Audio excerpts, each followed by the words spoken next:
This is a fan-generated show. If you would like to support us, please go to jamieglazov.com, and also don't forget to subscribe to our YouTube channel.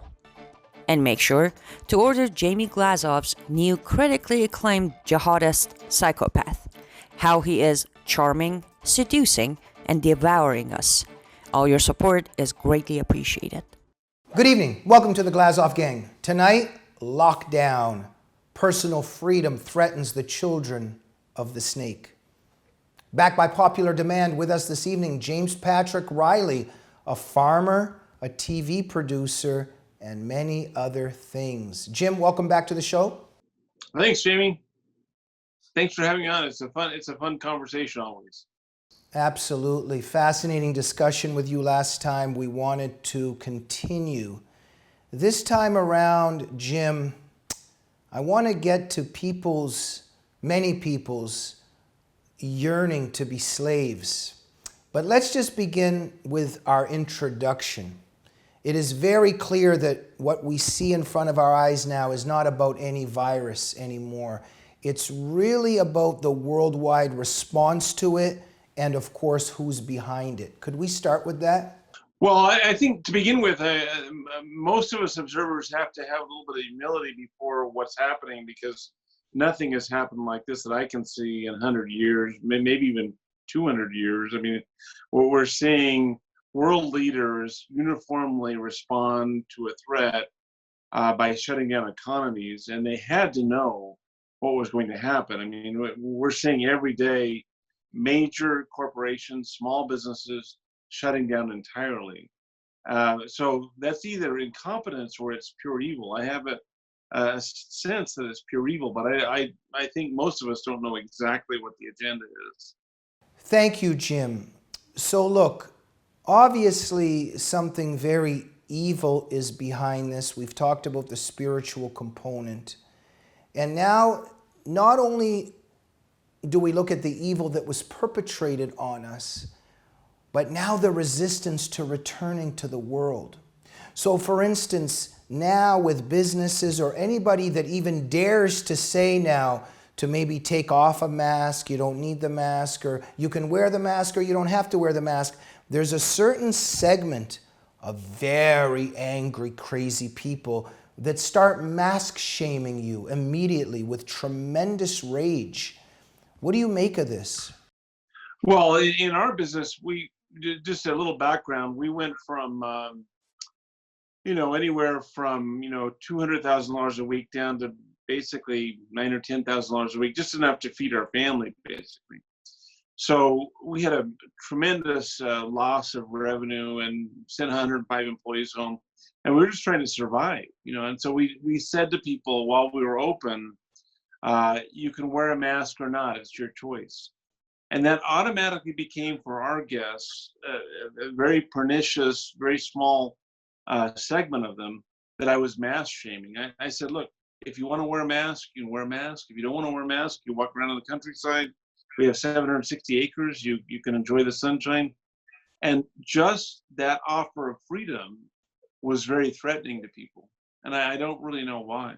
Thank you, Jim. And when you say you don't know why, I think you're using a turn of phrase, because in all of my many discussions with you and reading your thoughts, you're a very wise man and you might give us some ideas as to why. And so some of my conversations with you recently, you've pointed out and stressed how personal freedom is a threat to the children of the snake.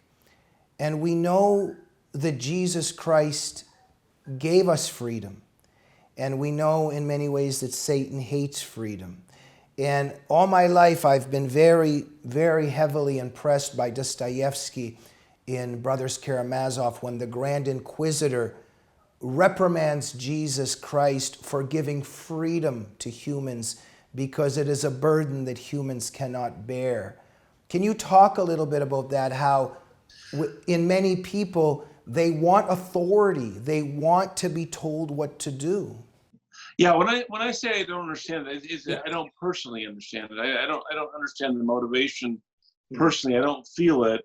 I feel like one of the greatest gifts of America and of the Christian tradition is freedom, basically. So when we tell our guests, for example, they can wear a mask or they can't wear a mask, and they can social distance if they want, or they can choose to hug each other, they can give each other a handshake and kiss each other on the cheek, whatever, we're saying, like, we'll offer that freedom to you. Well, a lot of guests will actually ask us to social distance all of the guests for them, because it's like, if I were really worried about a virus and I said, could you stand back a little bit? If I believe that science, and I said, could you stand back 10 feet?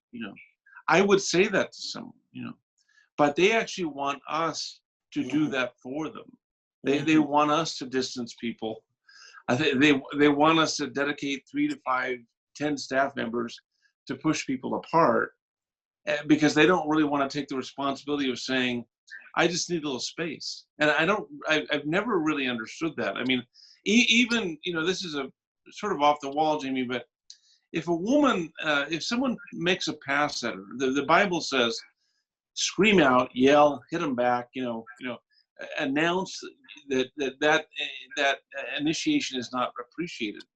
And that's really what we all have an obligation as human beings to do, is say, I need my space. I'm a little bit nervous about this. But they don't even want that. They want a czar, they want a Caesar to come in for them and say, I will keep you safe. Yeah. And in 1 Samuel 8, I think it is, when the people were ruled by judges, basically by councils, like an early republic, basically, they envied all the people around them who had kings, and the magisterial regalia of a king, basically the court. They wanted to be ruled by a king. And the Bible says that the thing displeased him, Samuel, when they said, give us a king to rule over us. And I think that we, as Christians and Americans, we actually have to constantly be considering that. Are we really asking a dictator to make us safe? Absolutely. Well, I think we know that freedom is not in the natural order of things in the sense of our fall and what's going on here on this planet. And Christ wants us to be free, but the evil forces have a lot of influence against that. And it's connected to why Ronald Reagan said that every generation is one generation away from tyranny and slavery, so you have to constantly fight and shed blood for it. This is a very deep, important issue to me because I come from a family of Russian dissidents.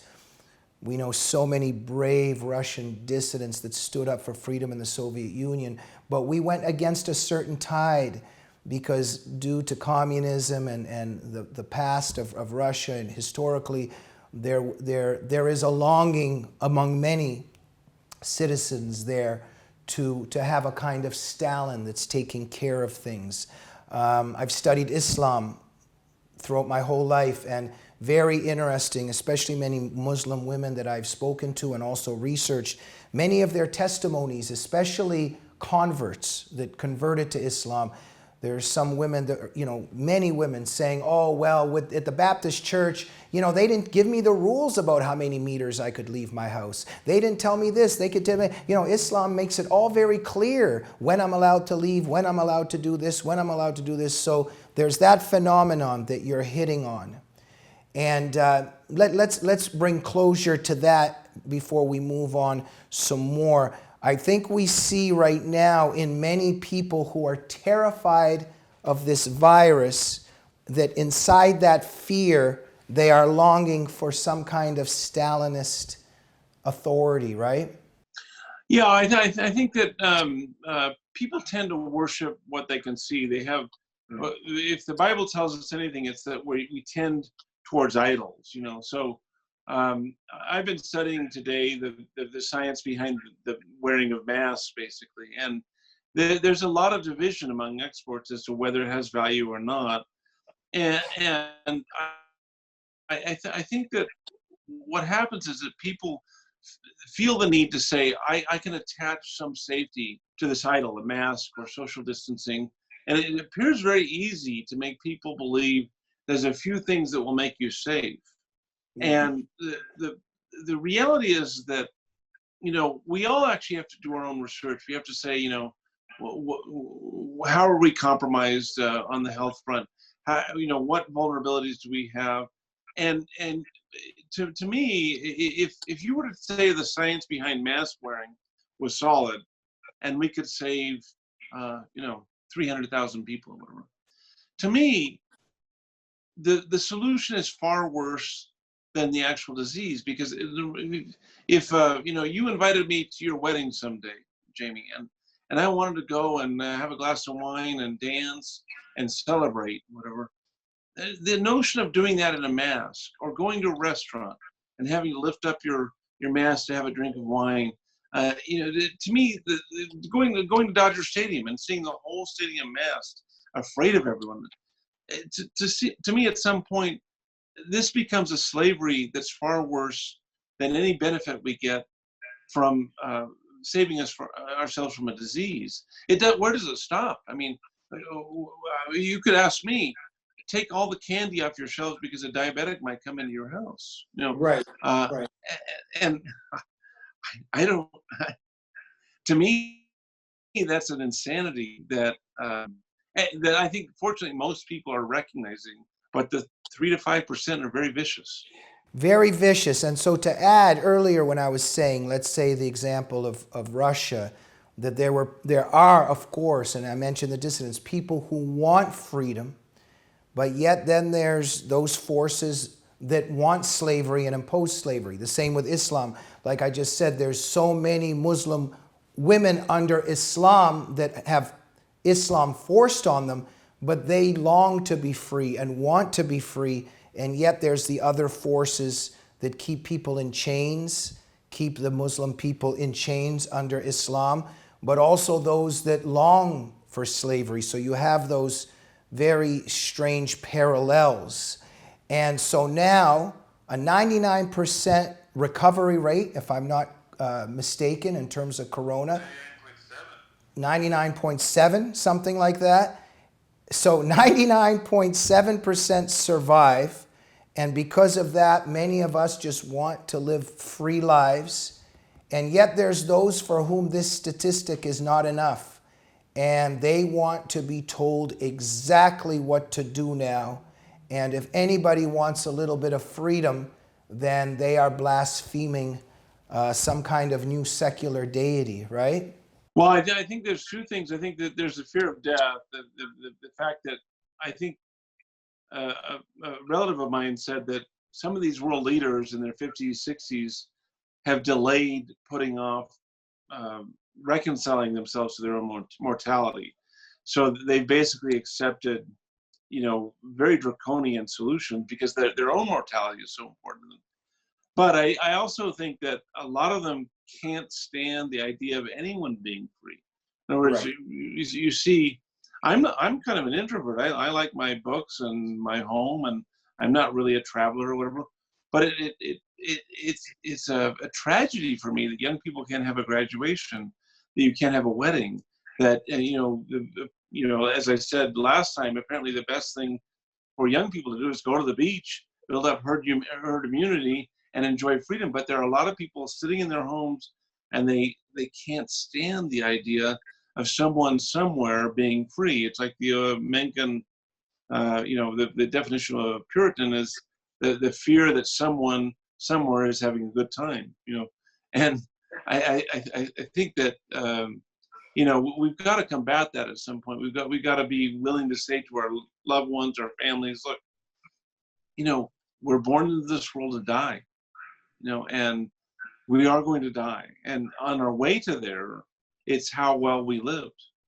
Absolutely. And so therefore, all of us to one degree or another right now, there might be a wedding, there might be a reunion, people are trying to get together again. And there's those certain family members that say, oh, you're a murderer, you're putting people's lives at risk. Well, even before Corona, if you drive to a wedding, you might get into an accident on the highway. Life has its risks.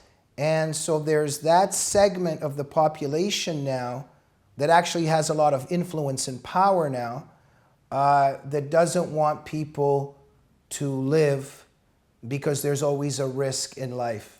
We've weaponized the Adrian Monk mentality, basically. I think Adrian Monk, the fictional character, was an interesting character and sort of amiable, but the Karens of the world, with apologies to some of my female friends who are named Karen, the Karens of the world are basically saying, now that they've been empowered with the ability to tell everyone how to live their lives, we've allowed them to take their fear of disease and make their problem our problem. I mean, right.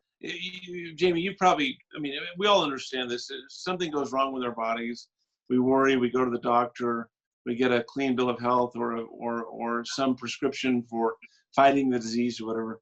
It's our personal problem, maybe the problem of our wives and families or whatever. But now we've allowed that to be everyone's problem. So that right. the person fearing death can now blame it on everyone around them. And the good news I'll give you, Jamie, is that it's very painful for me to confront customers who perpetually want to turn me into the health department. But the vast majority of Americans, even in California, of all places, are so supportive. I have never walked around our farm with more expressions of love and gratitude just to restore the old normal. And we've got to fight for it very hard. We've got to have the weddings. We've got to have the reprise of Fiddler on the Roof without all the actors wearing masks. I think we have to fight very hard for it, Jimmy. We have to fight very hard for it because right now the demons and the devils are laughing hysterically with each other, saying, oh, look, we've got them wearing masks now.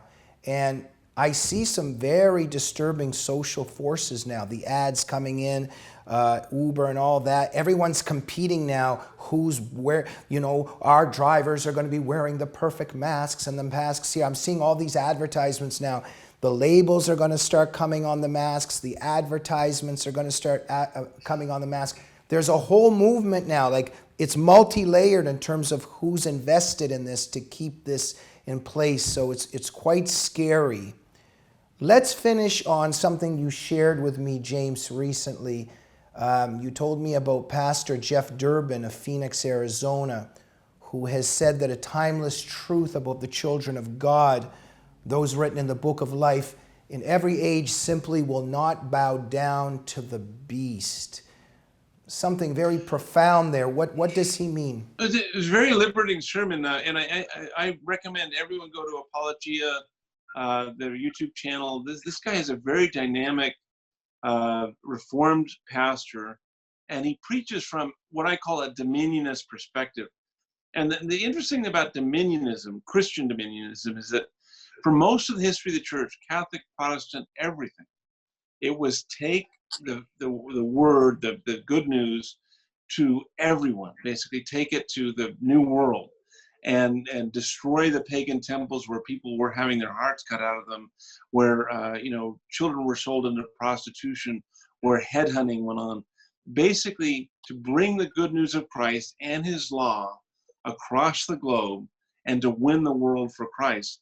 And Jeff is basically saying that if you don't have the impulse to stand up against evil rulers, okay, it might be a sign that you haven't been won over for Christ, that you're not written in the book of life. We have got to have the impulse to say, look, this is wickedness in high places, and we have to stop it. Very quickly, James, I also just wanted to say, and we'll end with this, it's so interesting how you can predict who is for the lockdown and for who is for the mask and who isn't. For instance, there's some people in my life who are just so paranoid about illness. They also have certain illnesses. They also have some imaginary illnesses.